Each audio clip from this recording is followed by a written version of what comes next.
వాస్తురీత్యా మీ ఇంట్లో ఉన్న ఎలాంటి నెగటివ్ ఎనర్జీకైనా క్షణాల్లో రెమెడీ ఇవ్వబడును. మీ ఇంటికి ఎలాంటి డ్యామేజ్ లేకుండా తక్షణమే పూర్తి పరిష్కారం.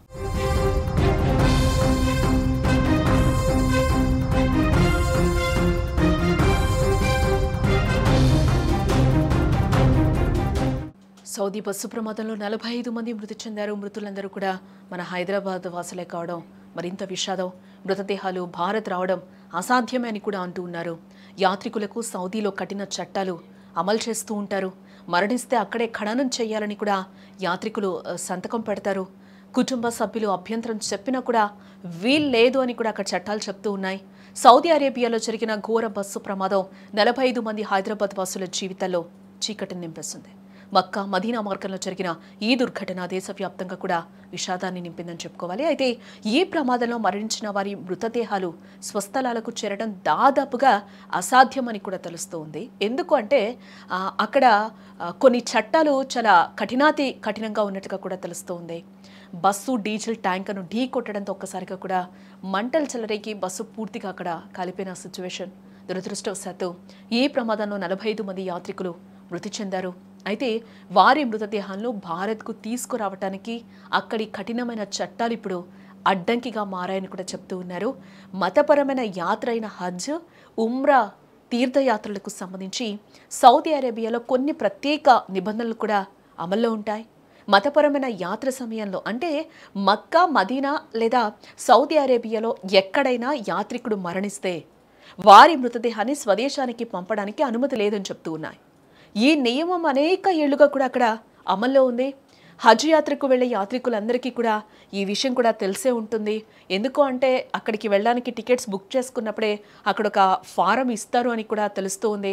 ఆ ఫారం ఇచ్చినప్పుడు దాంట్లో వాళ్ళు అక్కడ సంతకం కూడా చేయాల్సి ఉంటుంది.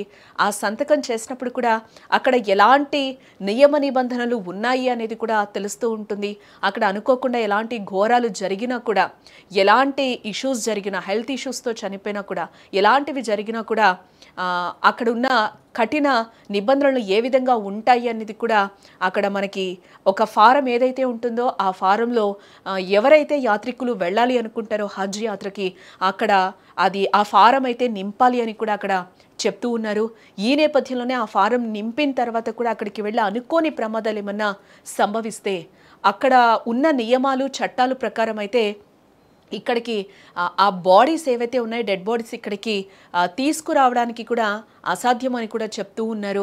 ఎందుకన్నానంటే ఆ ఫారంలో అలాంటి కఠిన చట్టాలు ఉన్నాయి కాబట్టి తీసుకురావడానికి దాదాపుగా అసాధ్యం అని కూడా చెప్తూ ఉన్నారు. ఆ ఫారంలో అయితే అది క్లియర్గా చెప్పుంటారు. ఆ ఫారంకి లోబడే అక్కడున్న నియమ నిబంధనలకు లోబడే వాళ్ళు సంతకం చేస్తారు కాబట్టి యాత్రికుడు ఆల్రెడీ వాటినన్నిటినీ యాక్సెప్ట్ చేస్తాడు కాబట్టి ఈరోజు బాడీస్ని కూడా అక్కడికి పంపించడానికి చాలా కష్టం, పంపించము అని కూడా అక్కడ నియమాలు చెప్తున్నాయని కూడా అక్కడి ప్రభుత్వాలు అయితే గట్టిగానే చెప్తున్న పరిస్థితి కనిపిస్తుంది. దాదాపుగా అక్కడ ఈరోజు అనుకోకుండా ఆ ప్రమాదంలో చనిపోయిన వారి మృతదేహాలైతే స్వదేశాలకి రాని పరిస్థితి అయితే కనిపిస్తుందని కూడా చెప్పుకోవచ్చు.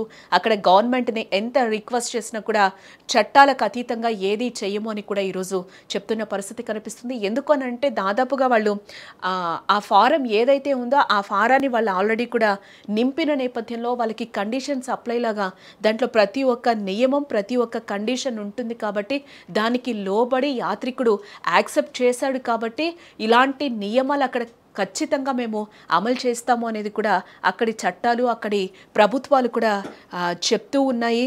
అలాగే మక్కా మదీనాలో సౌదీ రోడ్డుపై లేదా విమానంలో మరణం సంభవిస్తే మరణించిన వ్యక్తిని సౌదీ అరేబియాలో దహనం చేస్తాము. ఆ ఫారంలో కూడా క్లియర్గా ఉంది అని కూడా చెప్తూ ఉన్నారు.